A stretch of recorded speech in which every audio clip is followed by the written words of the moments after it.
뾰로롱 안녕하십니까. 조기 투표 많이들 하셨는지 모르겠습니다. 자, 내일까지 이어지죠? 예, 좋습니다. 예, 진실 추적자 사건 반장 시작합니다. 자, 오늘 낮에 경북 포항시 동해면 한 야산에 해군 항공사령부 소속 초계기가 추락했습니다. 잠수함 킬러로 불리는 이 초계기에는 4명의 현직 군인이 탑승 중이었는데요. 안타깝게도 모두 순직하셨습니다. 시신이 수습이 된 상태이고, 훈련을 위해서 포항기지를 막 이륙하고 채 10분이 되지 않아서 저런 또 사고가 벌어졌습니다. 군 당국은 정확한 사고 원인을 조사 중이라고 하고요. 참가 고인들의 명복을 빕니다. 자, 오늘 출연자 소개해 올리죠. 백다희 아나운서, 양지열 변호사, 박상희 한국열린사이버대 교수, 박지훈 변호사 나오셨습니다. 안녕하세요. 안녕하세요. 예, 저는 사건 반장을 정말 사랑합니다 하신 송민정님. 자, 그리고요, 서울 3호선입니다. 예수님도 지하철 안에서는 조용히 좀 있으라고 하실 것 같아요. 제발 소리 좀 낮춰 하신 이태용님. 자, 경기도 화성 아파트 단지인데요. 신발은 벤치 위에 올려놓고 손발톱 깎고 있는 저 아주머니, 제발 집에 가서 좀 하자 하신 허세영님. 자, 지난 26일 정오쯤 서울 양재역 앞에서 이 턱에 걸려서 꽈당 넘어졌던 할머니입니다. 키 180 넘는 훈훈한 외모의 청년이 저를 도와줬어요. 너무 아파서 제대로 인사도 못했다우. 고맙수 하신 김기용님. 자, 40년 전 친구 찾습니다. 덕성여중 이화여고 한양대 음대 나온 전산미. 내 결혼식에서 너 피아노 쳐줬잖아. 아직 살아있니 하신 김경희님. 자, 사전투표 인증샷 보내주신 많은 분들. 자, 정현성님, 최에스텔님, 박현자님 모두 사랑합니다. 자, 재미는 물론 의리도 함께하는 아세사바 뉴스. 치러고 대한민국과 전 세계 동포 가족 여러분의 시선을 모아서 출발합니다.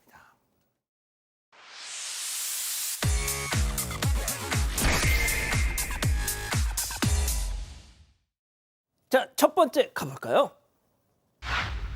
자, 나탈리 포트만도 반했답니다. 자, 지난해 넷플릭스에서 신드롬을 일으켰던 요리 대결 프로그램 흑백 요리사 아시죠? 자, 그런데 그 흑백 요리사를 두고 저 멀리 바다 건너에서 샤라웃을 했다는데요. 영상 만나보시죠. I really like cooking competitions. Do you? I also recently discovered these Korean cooking competitions on Netflix. Have you been watching? Luke, my friend, watches it. He absolutely loves it. What is it? We're going to South Korea culinary- as a result of it. You I come? want to go. Come with us. Please. We're to Korea. So there's a It's show nuts. called Culinary Class Yeah. Wars. It's crazy. Then there's also a spin-off called Chef versus Fridge, which is Yeah. also Chef great. versus fridge. Fridge, yeah. They're so wild. Oh yeah. Like it's really like next level. Yeah. Let's wrap this up Yeah, and watch it it's right Really, now. it's really good. It's really good. Man. 잠깐만, 이거 AI 아니죠? 네, 아닙니다. 와우. 네. 설명할까요? 설명해 주세요. 네, 할리우드 배우 나탈리 포트먼은요, 1994년 영화 레옹으로 데뷔를 해서 스타워즈와 블랙스완, 마블 시리즈 등 출연을 하면서 세계적인 명성을 얻은 배우인데요. 그런데 최근 한국 예능 프로그램을 즐겨보고 있다고 밝히면서 화제가 되고 있습니다.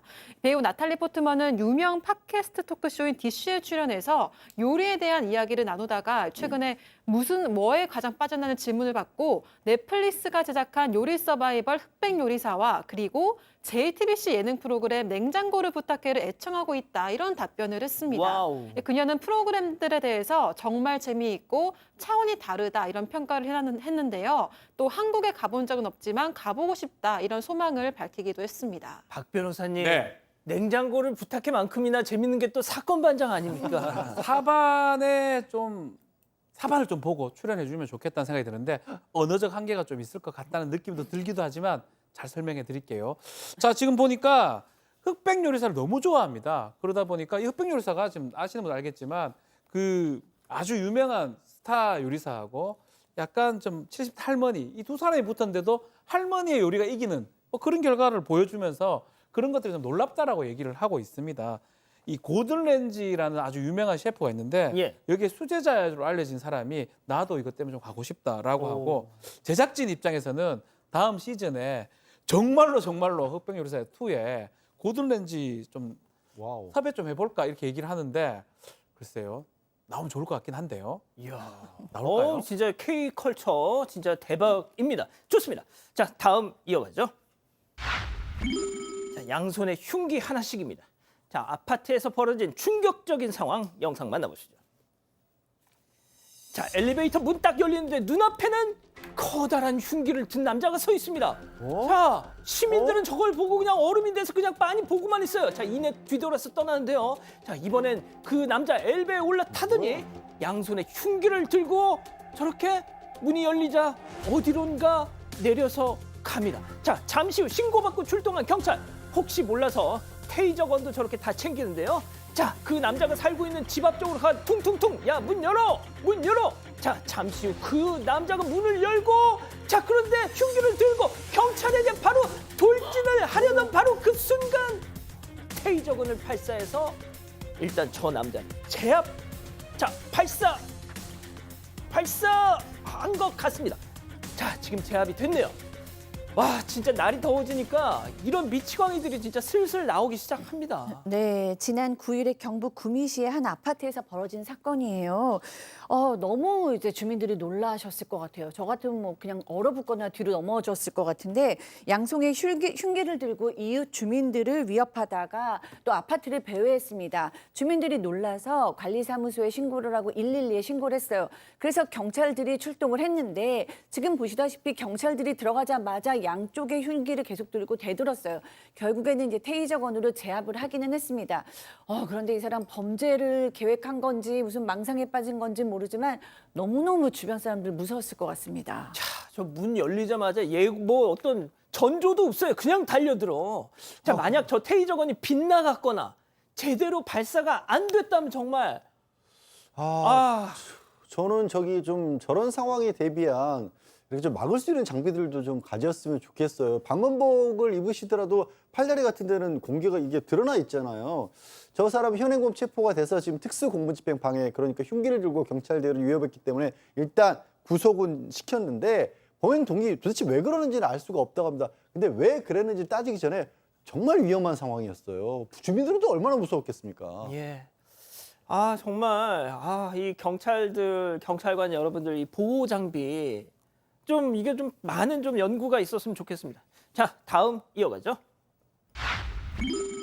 자, 머리 다듬고 뿅입니다. 충격적인 제보 영상 만나보시죠. 자, 두리번거리면서 미용실 찾아온 남성. 저 예약을 안 했는데 이거 혹시 머리 됩니까? 자, 됩니다. 자, 잠시 의자에 착석. 저 사장님, 저 볼륨 매직, 염색, 펌 쫙 다 해주세요. 자, 그렇게 시술이 시작되고 직원분은 이리저리 저리저리 왔다 갔다 열심히 작업 중이에요. 자, 그렇게 4시간이 지나서 다 완성. 자, 남성은 카드를 내밀고 있어요. 자, 카드를 차, 이 카드 안 된다. 아이고, 사장님, 저 차에 가서 다른 카드 좀 가져올게요. 직원한테 그 안 되는 카드 맡긴 뒤에 사장님 금방 갔다 올게요 하고 나갔습니다. 자, 저 인간이 안 돌아왔으니까 지금 전해드린 거 아니겠습니까? 맞습니다. 지난 18일 오후 서울 동작구에 있는 한 미용실에서 일어난 일인데요. 20대로 추정되는 남성이 예약 없이 미용실에 와서 볼륨 매직을 받고 싶다고 요청을 했습니다. 이 남성은 머리 시술을 받으면서 염색과 추가 펌 그리고 클리닉까지 요청을 했는데요. 약 4시간 동안 모두 16만 원어치의 시술을 받았습니다. 와우. 그리고는 나중에 카드 한 장을 내밀면서 결제가 안 된다. 차에 가서 다른 카드를 가지고 오겠다고 카드를 맡기고 간 뒤에 돌아오지 않았습니다. 알고 보니까 이 남성이 주고 간 카드는 다른 사람의 카드였고요. 계산 전에 남성이 등록했던 번호도 없는 번호였습니다. 이 제보자에 따르면 남성이 머리를 받는 내내 휴대전화도 안 보고 고개를 푹 숙이고 있었대요. 그래서 이상하게 생각했는데 알고 보니까 좀 범행을 계획하고 좀 떳떳하지 못한 모습을 보인 것 같다. 이렇게 얘기를 했습니다. 아이고, 저런 녀석 낳고 아들 낳았다고 소고기 미역국 끓여 드셨을 거 아니야 또. 맛있게 먹고 맛있게 먹였겠죠, 아마도. 그런 생각이 드는데 이게 이제 먹튀는 아니에요. 머리를 하고 이제 태웠을 때 먹튀 뭐 이런 용어는 없습니다. 아주 독특한 상황인데 머리하고 16만 원치 한 다음에 도망가 버리고 사기죄가 될 성립할 여지가 가장 높아 보이는데 인근에 있는 파출소에 신고를 하러 갔다고 합니다. 근데 파출소에서는 우리가 좀 해줄 게 없다. 경찰서로 바로 가시라 얘기를 했는데 이 부분은 조금 납득은 어려워요. 신고 접수가 왜 안 됐을까요? 뭐 경찰서에 간다 해서 뭐 달라질 건 없는데 사기죄가 될 것 같아요. 저거는 16만 원이고 문제는 카드 사용하고 방법 봤을 때는 한 번이 아닌 상습적인 이런 상황이고 다른 상인들도 맞아요. 피해를 볼 수 있으니까 조만간 신고를 하겠다고 밝혔습니다. 아유, 저것만 걷어내면 되는데. 그러면 지금도 알지요. 어. 바로 알게 되고 어. 본인도 알게 되고 그러니까. 부모님도 알게 되고요. 부모님도 네. 그 미역국 드신. 좋습니다. 자, 마지막 사연으로 가볼게요. 자, 철부지 막내 신우입니다. 자, 집단 지성의 판단을 받아보고 싶으시다면서 제보해 주신 사연 함께 들어보시죠. 안녕하세요. 결혼 20년 차인 50대 주부입니다. 5남매 중 첫째인 저희 남편과 막내 시누이는 10살 이상 차이가 나는데요. 막내 시누이는 다른 형제들과도 나이 차이가 많이 나고 사랑받으면서 자란 늦둥입니다. 그런데 아직 결혼도 안 해서 그런지 여전히 철부지 같은 면이 있어요. 남편도 막내 시누이를 워낙 아끼고 시누이도 남편을 특히 잘 따르는데요. 그래서 결혼 초부터 시누이가 집에도 자주 놀러 와서 아이들도 잘 돌봐주고 스스럼 없이 지냈는데 문제는 너무 스스럼이 없다는 겁니다. 불쑥 집에 먹을 걸 들고 찾아와서 밤늦게까지 놀다가 가기도 하고요. 저희 집에 새로 산 물건이나 본인한테 필요한 게 있으면 자꾸만 빌려달라고 해요. 또 저번에는 여행 간다고 캐리어를 빌려가더니 늦게 돌려줘서 정작 제가 필요할 때 쓰지 못했습니다. 또 제가 새로 산 뷰티 디바이스나 화장품이 있으면 한 번만 써도 되냐고 물어보고는 한참을 빌려가는데요. 남편은 그거 뭐 비싼 거냐면서 대수롭지 않게 가져가라고 하는데 저도 아끼면서 쓰는 거라서 답답하기만 합니다. 시누이가 성격은 좋아요. 그래서 어릴 때는 철들면 나아지겠지 하면서 참고 있었는데요. 그런데 이제 시누이도 40대인데 아직도 이러니까 언제까지 그냥 봐줘야 되나 고민입니다. 어떻게 하는 게 좋을까요? 자, 기다리고 기다리셨던 부처 핸즈업 타임 6천여 분의 우리 가족 여러분들 채팅창에 OX로 함께 참여해 보시죠. 먼저 이 막내 신우입니다. 어머머머 상희 언니 진짜 좀 웃긴다. 우리 한가족 된 지 20년째예요. 20년. 아, 오빠 집 편하게 들락날락 할 수도 있는 거지. 누가 들으면 내가 새언니 완전 시집살이 빡치게 시킨 줄 알겠다. 오라 이 고주파 리프팅기 그거 빌려가서 좀 늦게 돌려줬다가 일하는 거. 아우 싸보니 별로 좋지도 않더만. 새언니 주름 자글자글한 거 보면 내가 다 알지 동그라미. 예. 자, 다음 사연자 세연입니다. 어머머머머머 다혜 아가씨 진짜 짜증 지대로다. 이럴 때만 가족이지. 그 고주파 리프팅기 그거 내 비상금으로 사놓고 10번도 안 썼어. 아가씨 눈에 안 띄게 하려고 구석에 쟁여놨더니 기어이 또 그걸 그냥 찾아내가지고 빌려가 놓고서는 또 얼마나 함부로 썼는지 주름이 펴지기는커녕 더 선명해져 아주 그냥. 내 거 이제 손대지 마 X. 그렇습니다. 자, 이게 철들면 나아질 수 있을까 이제 질문을 하셨는데요. 더 나빠질 것 같아요. 나아지지 않습니다. 더 많은 권리를 주장하면서 자기 것인 양 아마 행동할 가능성이 매우 높습니다. 그렇죠. 성격이 좋다고 하니까 한 번쯤은 얘기를 하는 게 맞아 보이긴 한데요. 직접 얘기하기보다는 저는 좀 남편을 통해서 좀 좋게 얘기하면 성격 좋은 분들은 또 이해를 할 거예요. 남의 물건 함부로 가져가면 안 돼. 그리고 캐리어 막 박살내면 안 되잖아요. 설명 좀 하는 것이 좀 필요하지 않을까 생각이 듭니다. 아, 직접 말고 남편을 남편을 통해서. 통해서. 자, 교수님. 네, 저는 이 시누이가 나쁜 시누이는 아니라고 생각해요. 그러니까 구김살이 없고 너무 밝고 명랑해서 그냥 이렇게 본인의 식대로 생각을 하는 거죠. 뭐 오빠 거, 언니 거 내가 좀 써도 다 이해해 줄 거야. 이렇게 뭐 아이처럼 생각을 하는 거죠. 좀 서로 다른 성격인 것 같은데 중요한 거는 이 가정의 집주인은 언니라는 거죠. 그래서 언니가 싫어하는 걸 하면 안 되죠. 오빠도 마찬가지로 동생도 너무 귀하지만 이 가정에서 중요한 사람은 아내죠. 그러니까 시누이도 오빠도 아내인 언니를 제일 첫 번째로 배려해야 된다고 생각합니다. 그렇군요, 양 변호사님. 저 사람과 사람과의 관계에서는 나이는 중요하지 않은 것 같더라고요. 그러니까 저희도 그렇잖아요. 어렸을 때 친한 친구랑 나이 들어서 사귄 친구랑은 또 다르잖아요. 저 시누이는 그냥 나이를 먹어도 그 관계 그대로예요. 실혼적 관계 그대로이기 때문에 철이 든다고 절대 나아지지 않습니다. 다른 부분에 나아졌을지는 모르지만 제가 생각엔 그렇고요. 그리고 저거 그거 한 번으로 안 끝날 텐데 직접 얘기를 하셔야 돼요. 두 번, 세 번 거듭되도 남편 꼼꼼하게- 필요 없이. 남편에게도 주의를 줘야 돼요. 그러지 마라. 당신 때문에 지금 저렇게 되는 게 결코 누구에게도 좋은 게 아니다라고 확실하게 몇 번에 걸쳐서 자르지 않으면 저 시누이 분은 나쁘다고 생각 안 하면서 계속 나쁘게 행동할 거예요. 자, 백다연 아나운서. 네, 저도 좀 부드럽지만 단호하게 이야기를 하는 게 필요하다고 생각을 하고요. 댓글도 보겠습니다. 초준성님, 그게 성격이 안 좋은 거예요 라고 하셨고요. 민뿌님, 20대 시누이도 안 저럴 것 같습니다 라고 하셨습니다. 김진야님도 못 빌려준다고 확실하게 이야기하세요 라고 하셨습니다. 예, 좋습니다. 사반 제보 메일과 카톡 제보 채널에선 많은 사연 제보 기다리고 있습니다. 첫 번째 사건 이어갑니다.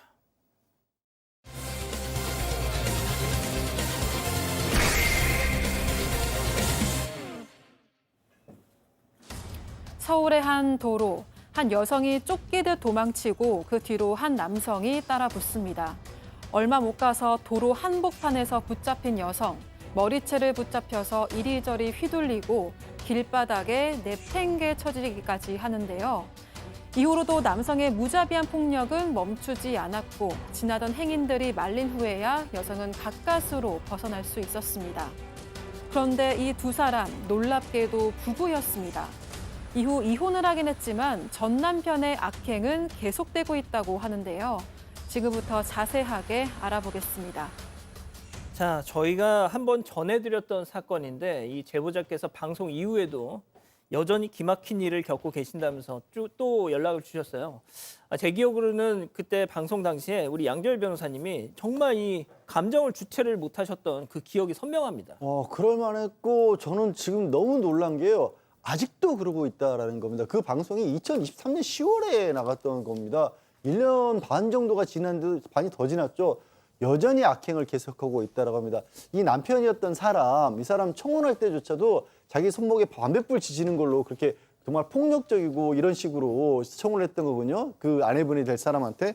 그런데 아니 청혼을 저렇게 했다고? 예, 그러니까 저거는 사실 그때도 제가 그렇게 말씀드릴 텐데 받아들여서는 안 됐던 일이었습니다. 근데 왜 나아지겠거니 뭐 이런 식의 어떤 생각을 하셨던 것 같은데 이후에도 결혼하고 나서도 뭐 여러 가지 사건들, 심지어 미성년자 성매매 알선, 그때도 또 불륜관계도 있었는데 그 불륜관계에 있던 상대방 6가지 또 폭행을 했어요. 그렇게 해서 경찰에 잡혀갔었고 미성년자 성매매 알선은 중범죄지 않습니까? 예. 4년 실형까지 살았습니다. 근데 출소한 이후에도 미성년자는 물론이고 심지어 동성하고까지 외도를 했던 사람이에요. 전 진짜 아주 아찔할 정도의 인물입니다. 자, 지금 양재열 변호사님이 말씀하신 그 여러 사례 중에 하나만 있어도 당장 이혼할 법한데 이 제보자, 이 아내분께서는 오랜 폭력 그리고 가스라이팅에 노출돼 있어서 그게 참 말처럼 쉽지 않았다고 합니다. 늦게나마 그래도 이혼을 결심하고 집을 나가셨어요. 이 남자 당시 장모에게 전화를 해서 이랬습니다. 들어보시죠. 네가 평생 살아. 야, 작년은 뇌종양 걸렸고 니도 안 걸렸다며. 니네들 평생 사냐? 도끼를 떠보냈다 니네 둘 다. 알았어. 나 징역 가면 돼. 들아 몇 년 살고 올게. 그냥은 안 가. 너네 다 죽이고 할 거야. 그러니. 자, 이게 자기 네. 배우자랑 통화가 아니에요. 방금 말씀드렸습니다. 장모하고 통화한 겁니다. 아내가 이렇게 이 친정으로 간 거죠. 가니까 장모한테 직접 전화해서 살인을 예고하는 협박성 전화를 지금 했던 겁니다. 너라고 하잖아요. 너. 징역 가면 된다. 너 죽인다. 이런 얘기를 계속 하고요. 자, 그 이후에 더 어떤 얘기를 하냐면 너희들 찾아가서 죽이겠다 하면서 이사간 집 주소를 다 안다. 문 잠가도 소용없다. 집에 들어가서 밤에 찾아가서 조용히 죽일 것이다. 조심해라. 등등의 얘기를 합니다. 사위가 장모한테 할 수 있는 내용인가? 참 믿기 어려운 내용인데 자꾸 계속 이렇게 얘기를 하니까 결국은 아내는 이혼 소송을 제기를 했고요. 또 이렇게 이혼 소송을 제기를 하니까 남편이 계속 또 빌고 또 새 사람 되겠다고 울고 불며 비니까 마지막 기회를 주기로 해서 다시 살기로 했는데 그 후에 더더욱 놀라운 일이 일어납니다. 자, 이 재결합 이후 벌어진 그 충격적인 사건, 앞서 영상에서 잠깐 보셨던 바로 그 내용인데, 자, 그 2013년 10월, 2023년 10월 저희가 첫 방송 때는 보여드리지 못했던 영상입니다. 교수님. 네, 저 아내를 저렇게까지 때리는 걸 보고 우리는 아내가 무슨 굉장히 실수를 했거나 아니면 둘의 굉장히 큰 갈등이 있나라고 자, 상상할 수도 쫓아갑니다. 있는데 네, 정말로 잡혔네요. 네, 놀랍게도 저렇게 심각하게 폭행을 하죠. 지금 머리채 붙들고 땅에다가 내팽개 치고 벽에다가도 머리를 박게 했다고 합니다. 그래서 전치 3주 나왔고요. 그다음에 머리털도 한 움큼 빠진 상태였어요. 근데 저렇게 때린 이유가 뭐냐면 재결합 후에 집에 남편 앞으로 소장이 하나 날라왔는데 보니까 그게 상간남 소장인 거예요. 아내가 너무 기가 막혀서 원고 쪽에 연락을 해서 자초지종을 물었습니다. 그랬더니 남편이 와가지고 왜 내 상간녀의 남편하고 통화를 하냐면서 장모가 보는 앞에서 저렇게 제보자를 폭행한 거고요. 아니, 이게 지금 장모가 있는 자리였어요? 네, 장모가 있는 자리에서 자기가 상간남 소장 받았다고 저렇게 때린 겁니다. 그래서 이제 도저히는 안 되겠다 그래서 아내가 협의 이혼을 진행을 하게 됩니다. 그런데 그때 또 와가지고 또 막 그렇게 뭐 합의해달라, 고소 취해달라 막 너무너무 요구를 하는 거예요. 그리고 뭐 어쩔 수가 없이 너무 괴롭히니까 반강제로 합의를 했고 결국에는 이제 벌금 300만 원을 내게 됐습니다. 그리고 합의 이혼을 했습니다. 아, 이게 사람인가요? 예? 자, 그래도 벌금 300만 원 뭐 어쩌고 저쩌고 해서 결국 진짜 이혼을 했습니다. 이젠 끝이겠지. 끝이겠지. 이 지옥 같은 생활 끝이겠지. 했는데 그게 아니었죠. 네, 제보자는 이 전 남편의 물리적인 접근은 물론이고요. 연락도 하지 못하게 했습니다. 그런데 남성은 이를 어기고 제보자에게 쿨하게 있고 재결합하자 이런 이야기를 하거나 너무 힘들어하지 마, 내가 있잖아 이런 메시지를 보내기도 했는데요. 잠깐만요. 네. 너무 힘들어하지 마. 내가 있잖아. 네, 이걸 전 남편이 한 얘기입니다. 근데 보이스톡을 해오기도 하고 제보자는 두려웠지만 그거는 좀 참았다고 합니다. 그런데 이 전 남편이 보내는 메시지의 수위가 점점 높아졌는데요. 매우 음란한 내용들이었습니다. 심지어 제보자의 신체 부위를 언급하면서 섹시한 당신이 생각난다 이런 좀 차마 입에 담기 어려운 내용들의 카톡을 보내기도 했습니다. 이 제보자는 너무 무서웠지만 신고도 하지 않고 참았다. 그런데 전 남편이 엄마에게 연락해서 막말을 하는 걸 보고는 도저히 참을 수가 없었다고 했는데요. 제보자는 당시에 정말 몸이 떨리는 걸 넘어서 이빨까지 떨렸다. 이런 그때 당시에 좀 참혹한 심정을 전했습니다. 자, 그래도 이 자식이 또 무슨 짓을 할지 몰라서 그냥 참으셨대요. 자, 그런데 이자가 이 어머니한테, 친정 어머니한테 전화를 해서 결국 이런 얘기를 하는 걸 보고는 아, 이거는 진짜 신고를 해야 되겠다 하셨다는 거죠. 체크포인트 짚어보죠. 야, 나 잘못한 거 하나도 없어. 자, 이혼 후에 이 전 남편이라는 자와 이 제보자 어머니와의 기막힌 통화 내용 들어보시죠. 개 같은 소리 하지 마. 지옥에 사는데 이들아 니네가 알아?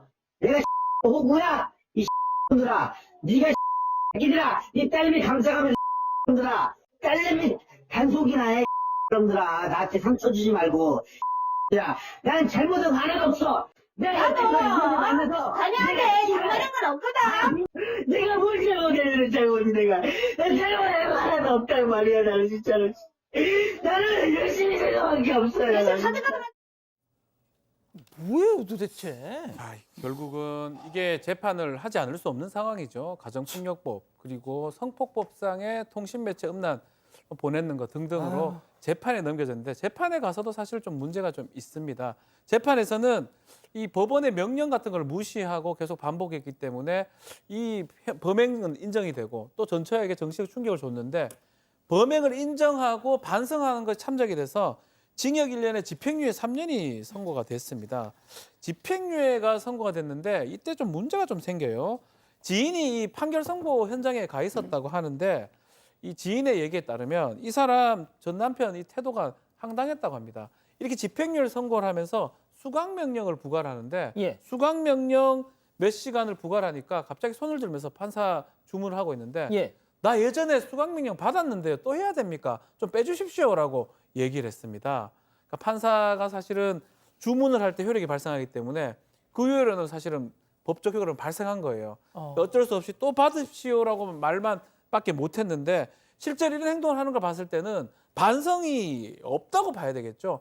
이런 사람한테 집행유예 하는 것은 납득하기 어렵다는 게 그 제보자의 말씀입니다. 자, 방금 보신 것처럼 판사 앞에서도 무례했던 저 사람 결국 지금 집행유예 받고 자유의 몸입니다. 자, 그리고 그 이후에도 괴롭힘은 계속되고 있습니다. 제보자 얘기 이어서 들어보시죠. 제 엄마가 보시더라고요. 그거 또 온몸이 떨려가지고 이제 그걸 해가지고 변호사님이 의견서도 제출하셨고 그때 이제 검찰한테 제출했거든요. 검사한테. 뭐 저 때문에 집행유예 가서 뭐 자기 아들이 이 재산이 안 되고 해외 출국이 안 된다고 그렇게 보냈죠. 그래놓고 또 제 엄마한테 전화가 온 거예요. 좀 있다가. 진짜 지나선가. 그때 또 애들 생각해서 합의서 써달라고 했고요. 아이 아빠니까. 그리고 또 그다음에 전화 와서는 자기 집행유예 있으니까 자기 집행유예 있으면 자기 뭐 할 수 없다고 화도 나고 짜증도 나고 욕도 나오는데 이게 참으니까 온몸이 떨리는 거 있잖아요. 그렇게 되더라고요 사람. 아유, 진짜 말이 안 나옵니다, 교수님. 아유. 네, 지금 항소심이 진행 중인데 전 남편과 전 시어머니가 번갈아 가면서 연락을 하고 있어요. 그것도 이제 장모님께, 그러니까 엄마께, 친정 엄마께.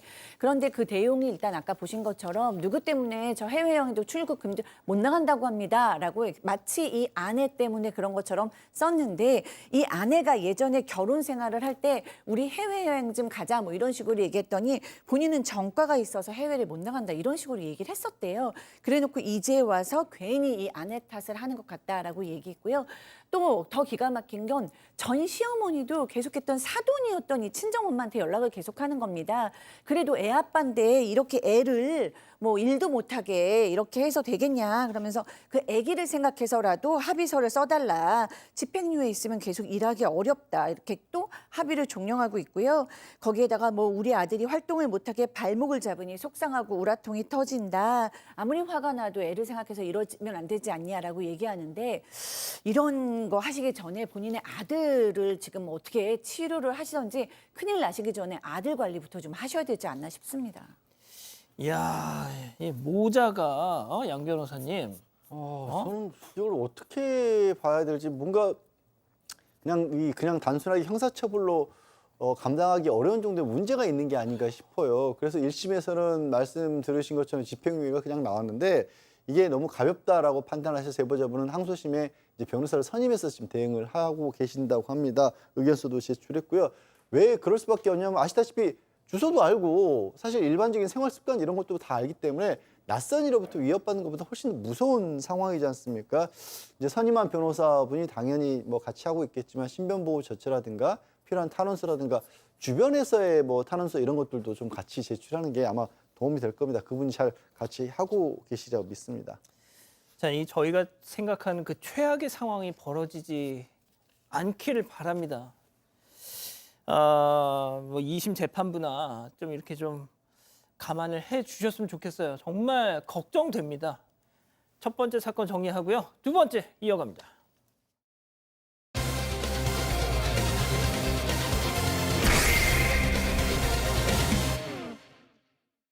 지난해 11월 고등학생 딸이 학교 안에서 외부인 남성에게 성추행을 당했다는 제보가 들어왔습니다. 남성은 곧바로 도망쳤는데 CCTV에 얼굴이 선명하게 찍혔음에도 아직까지 잡지 못하고 있다는 주장입니다. 무슨 일이 있었던 건지 알아봅니다. 자, 가장 안전해야 할 학교.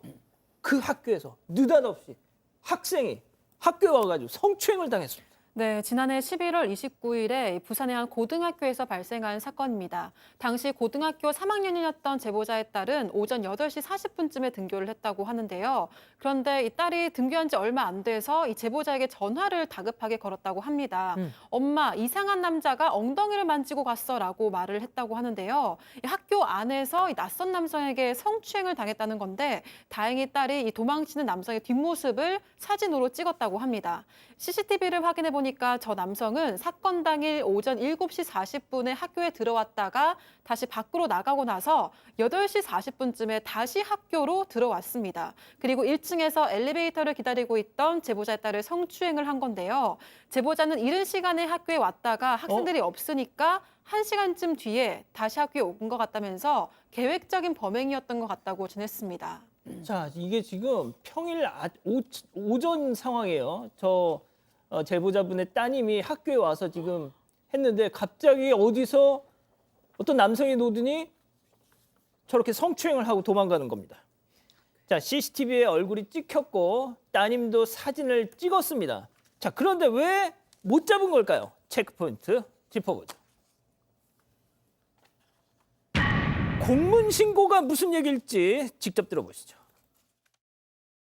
제가 확인을 하고 즉시 교무실로 가서 선생님한테 신고를 좀 해달라고 얘기를 하라고 시켰는데 1교시가 시작되는 바람에 1교시를 마치고 담임 선생님께 보고를 했나 봐요. 학생부 선생님이 CCTV 영상을 좀 확인을 해서 교감 선생님께 전달을 해서 그 시간쯤 학교 담당 경찰한테 전화를 했나 봐요. 근데 그 시간대 전화를 안 받은 거예요. 그 담당 경찰이. 그 이후로 2시가 넘어서 공문서로 업무 요청을 하셨다고 그렇게 들었어요. 뭐 이런 신고를 할 때 공문서 업무 신고 요청을 하는 게 매뉴얼이라서 아 그냥 112 전화하면 되잖아요. 바로 잡잖아요. 얼굴도 있고요. 사진 찍어놓고 CCTV도 있는데 왜 신고를 안 하고 제보자 입장에서 그게 좀 안타깝다고 합니다. 전화 왔을 때 담임선생님한테 얘기하라. 그렇게 얘기하라고 하고 그 시간이 뭐 공문까지 가는 게 6시간이 지체가 됐는데 좀 조금 정리해드리면요. 8시 45분에 성추행이 발생을 했어요. 그래서 이제 선생님한테 얘기를 하려고 하다 보니까 이 9시 30분 정도에 1교시 후에 선생님한테 피해 사실을 전달했고요. 선생님은 학생부 선생한테 통해서 했다가 11시 23분에 전담 경찰관한테 얘기를 했는데 당시 전화가 안 됐다고 합니다. 그러다 보니까 시간이 지체돼 가지고 공문 작성을 통해서 경찰서에 수사 협조 요청을 했고요. 결국은 발생부터 신고까지 6시간이 흘렀고요. 저 사람을 저렇게 찍었음에도 불구하고 아직까지 검거를 못하고 있는 상황입니다. 자, 지금 이 사진이 피해자 그 제보자님 따님이 직접 촬영한 도망가는 저 성추행범의 뒷모습을 찍은 사진입니다. 저희가 일부러 블러를 치지 않았어요. 얼굴. 뭐 이 유리문에 얼굴이 살짝 비치죠. 이렇게라도 해서 저놈을 잡아야 되겠다라는 생각에 저희가 일단 모자이크를 치지 않았습니다. 아까 블러 처리가 돼 있던 영상은 저희가 제공받았을 때부터 블러가 쳐져 있어서 어쩔 수 없이 이걸 보내드리지만 사진은 원본 그대로 보내드리고 있습니다. 자, 교수님, 6시간이면 부산에서 서울까지도 갈 수 있는 시간인데 네. 신고가 너무 늦은 거 아니에요? 네, 그래서 사실은 이 사람이 떠났습니다. 결국에는 이제 못 찾은 거죠. 그래서 제보자는 너무 답답하니까 이렇게 긴박한 상황에 무슨 공문을 써서 신고를 하는 게 이해가 되지 않는다. 학교 측에 항의를 했는데 학교에서는 또 성범죄 신고는 공문서로 협조를 요청하는 게 매뉴얼이다라고 대답을 했다라는 거예요. 신고를 받은 경찰이 CCTV로 남성이 학교에서 떠나서 10분 거리 역으로 카드를 사용해서 열차를 타는 것을 확인을 했습니다. 그런데 뭐 6시간이면 아까 얘기하신 대로 부산까지도 가는 거리잖아요. 그래서 관할 지형을 벗어난 곳으로 이동해서 결국에는 범인을 특정하지 못했어요.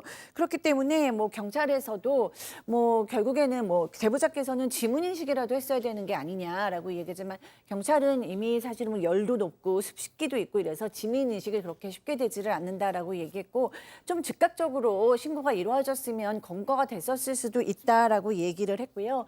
사건이 발생한 지 4개월이 지난 3월 29일에 사건을 미제로 넘기겠다는 연락을 받았다고 합니다. 자, 들으셨죠? 이거 미제 사건이 됐습니다. 미제 사건, 콜드 케이스. 자, 국민신문고에 이 어머님이 민원을 남기셨대요. 자, 그러니까 학교에서 전화 한 통이 왔답니다. 직접 들어보시죠. 어머니께서 그렇게 속상하시고 뭐 다른 어머니들께서 이게 해결이 되었느니 또 이런 일이 일어날 건지에 대해서 걱정을 그렇게 많이 하신다 하시니 출입 뭐 봉쇄나 지금 뭐 완전히 만반을 하고 있지만 저희가 더 만반을 하겠습니다. 주변의 어머니들 지금 1, 2, 4학년 대학생 부모들이 그렇게 너무 걱정을 많이 하신다면 저희가 공문에 밑에 항상 넣겠습니다. 그렇게 하면 되겠습니까? 그렇게 하세요, 선생님. 양 변호사님, 이거 진짜. 글쎄 이거 참 답변이 저걸 어떻게 받아들여야 될지 모르겠는데 일단 이 사건이 있고 나서 이 제보자분은 학교 측에서 학생들 상대로도 교육을 좀 시켜주길 바라는데 그런 것도 없었다라고 하고요. 사건 있고 나서 한 4개월 정도 지나서 3월 중순에서야 겨우 그때 가정통신문이라는 게 보내졌대 그 학부모들에게. 그런데 이 제보자분이 원한 거는 이런 일이 있었다. 그러니까 학생들이 조심하도록 하고 뭔가 비슷한 일이 있으면 즉시 신고를 하는 그런 시스템을 좀 갖춰달라는 그런 의미였는데 가정통신문이라고 온 게 학교폭력 예방 방법이었다라고 합니다. 이게 무슨 의미가 있어요? 무슨 의미가 이거 학부모들 그냥 그러느냐고 넘어갈 정도의 내용이었기 때문에 너무 답답해서 국민신문고에 이 내용을 글로 써서 올렸답니다. 그랬더니 학교에서 연락이 왔다는 겁니다. 그런데 아이고 그렇게 걱정이 되신다고 하니까 뭐 외부인 출입할 수 없게 더욱 만반의 준비를 하겠습니다. 그럼 되겠습니까?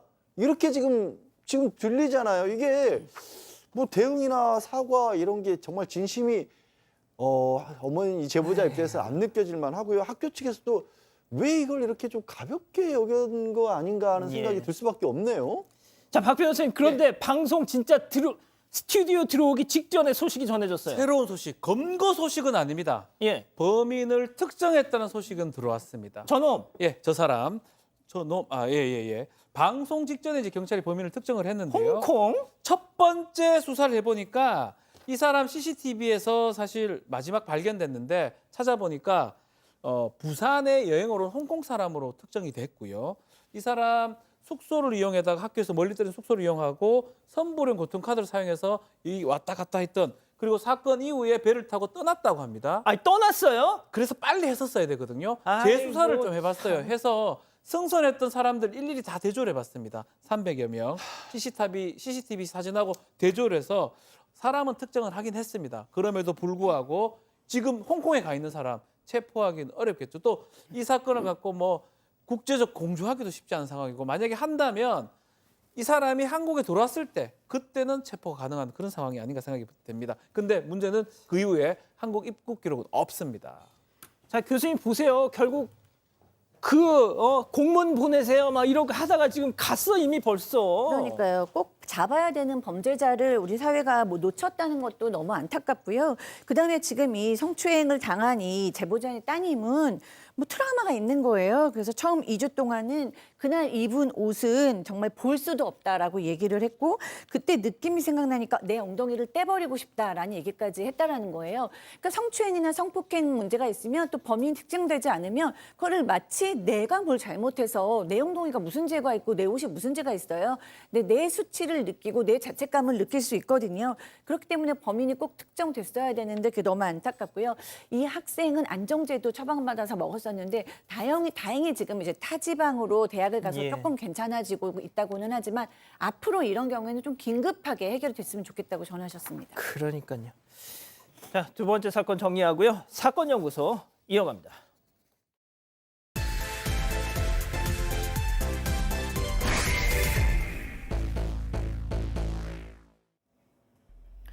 한 모텔방으로 남녀가 함께 들어갑니다. 잠시 뒤 남성 혼자서 방을 빠져나오는데요.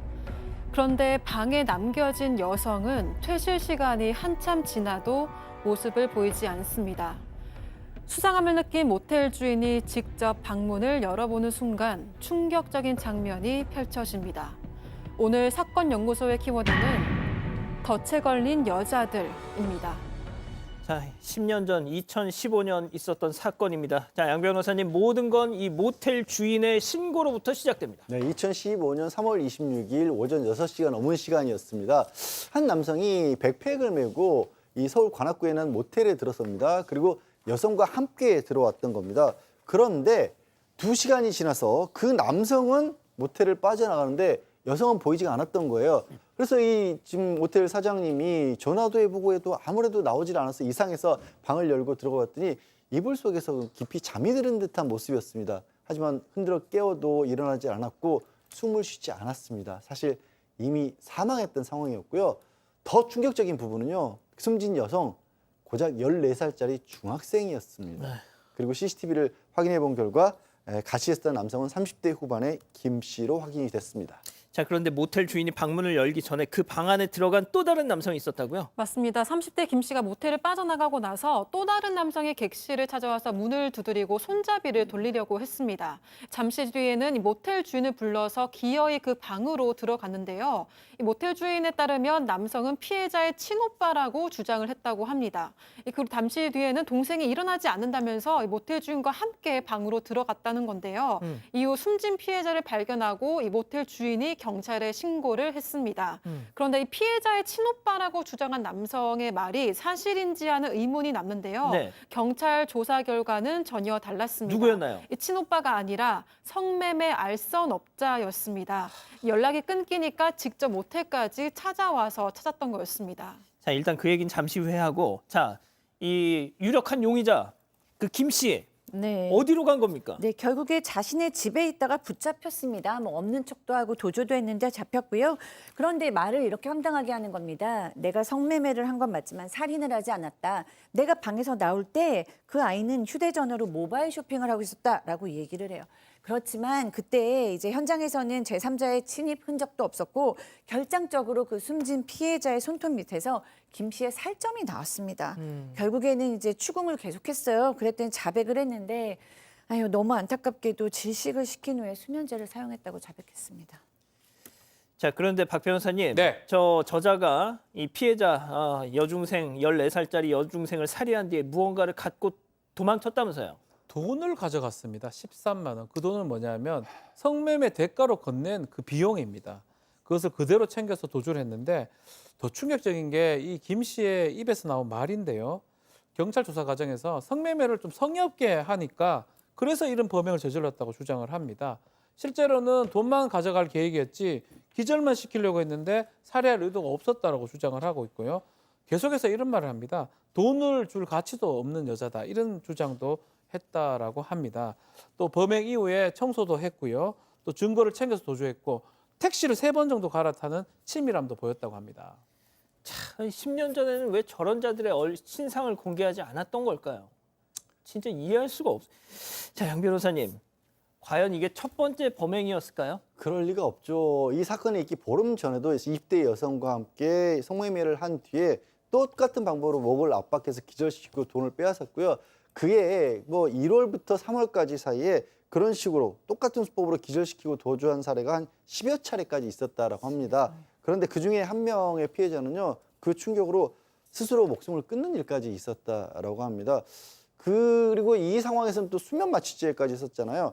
이런 식의 얘기를 했다는 거예요. 그렇게 혹시 여성이 성매매에서 성의 없는 태도를 보이면 마취시키고 난 다음에 돈을 회수할 목적으로 그 전에 인터넷에서 수면 마취제를 샀다. 그래서 음료수병에 넣어가지고 다녔다. 이런 식의 얘기를 했답니다. 자, 그렇게 여러 명의 여성들을 기절시키고 폭행하기를 반복하다 앞서 전해드린 것처럼 결국 살인까지 저질렀군요. 네, 하지만 1심 재판부는 김 씨에 대해서 살인의 고의를 증명하기는 어려워 보인다면서 강도치사죄를 적용을 해서 징역 30년을 선고했습니다. 하지만 2심 재판부의 판단은 달랐는데요. 살인의 미필적 고의가 인정된다며 강도살인죄를 적용해서 징역 40년을 선고한 겁니다. 또 위치 추적 장치 20년 부착 명령도 내렸습니다. 이후 대법원에서 이 형이 확정이 됐습니다. 자, 박 변호사님, 네. 앞서 이제 그 모텔에 그 또 다른 남성이 찾아와서 친오빠라고 주장했던 그렇죠. 사람. 거짓말이죠. 예. 성매매 알선을 했던 사람들입니다. 가출한 미성년 상대로 성매매를 알선했던 20대 남성 3명도 결국 재판에 넘겨졌습니다. 성매매 특별법 위반이 됩니다. 이 사람들 미성년자 14세 미만 연자인지 몰랐다고 계속 주장을 했는데 법원 이거 인정하지 않았고요. 결국은 형을 이제 받게 되는데 성매매 알선책들을 대해서 모텔에 장기 숙식을 하면서 성매매를 시킨 뒤 돈을 지금 갈취했고 착취했던 건데요. 주범은 1심, 2심에서 징역 10년이 확정이 됐고요. 다른 2명은 징역 6년하고 징역 4년이 선고돼서 확정이 됐다고 합니다. 양 변호사님, 그러니까 살인자 자체는 김 씨였지만 이런 성매매 알선 업자들 어떻게 보면 저 14살짜리 소녀를 죽음으로 내몬 공범들 아니겠습니까? 사실상 공범이고요. 어찌 보면 더 무자비한 더 큰 책임이 있다고도 볼 수 있습니다.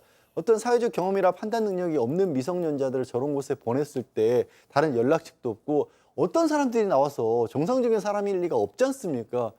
저는 사실 저 10년이란 형이 저거마저도 가벼워 보일 정도로 이제 더 이상 저런 얘기들은 10년 전이니까 가능했다고 믿고 싶습니다.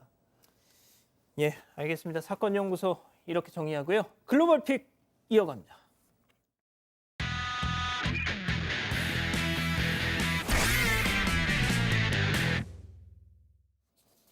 네, 이번 영상은 다소 충격적이어서 시청에 주의가 필요합니다.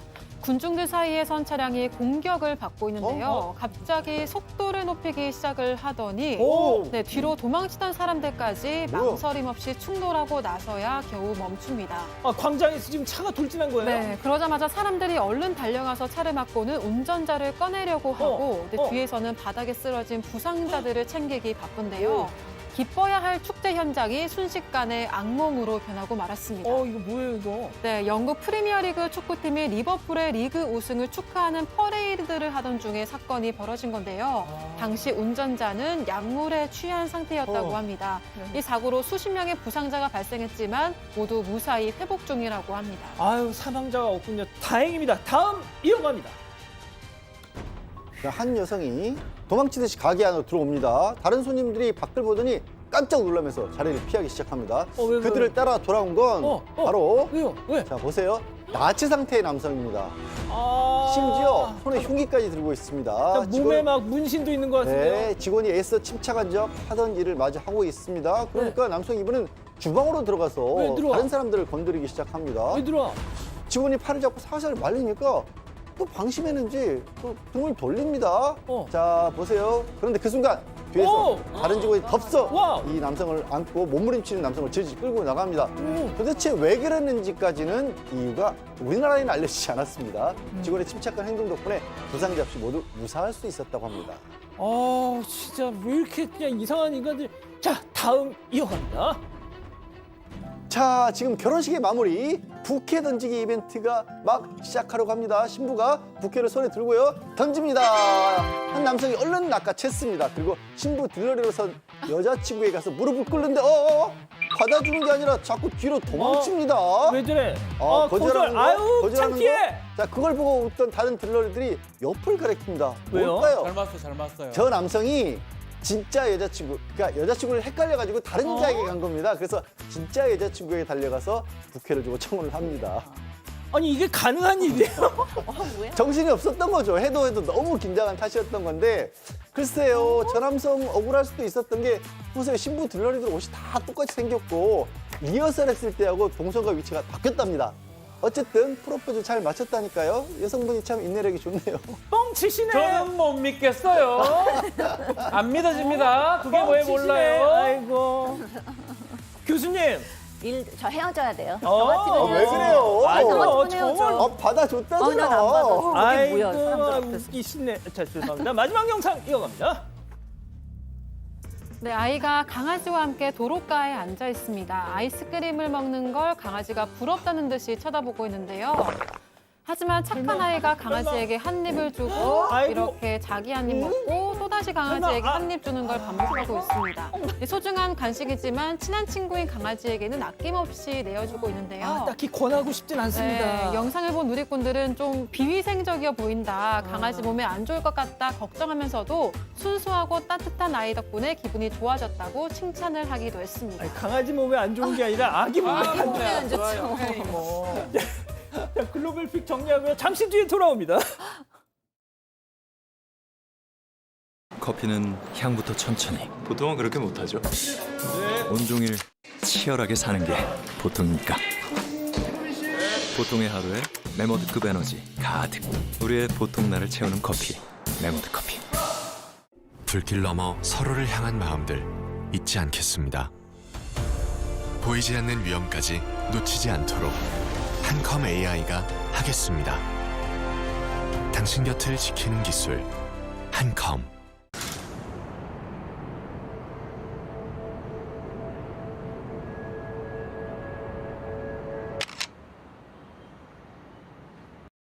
타임리스 뷰티 고훈진. KB 차차차가 좋은 차 좀 밝힙니다. 누구나 한눈에 알아보게. 좋은 차 친하게 밝혀주는 KB 스타트. KB 차차차에서 만나세요. KB 캐피탈. 예, 사랑하는 사건 반장 가족 여러분 행복한 밤 보내시고요. 저희는 내일도 사반 750 저녁 7시 50분에 다시 옵니다. 안녕히 계십시오.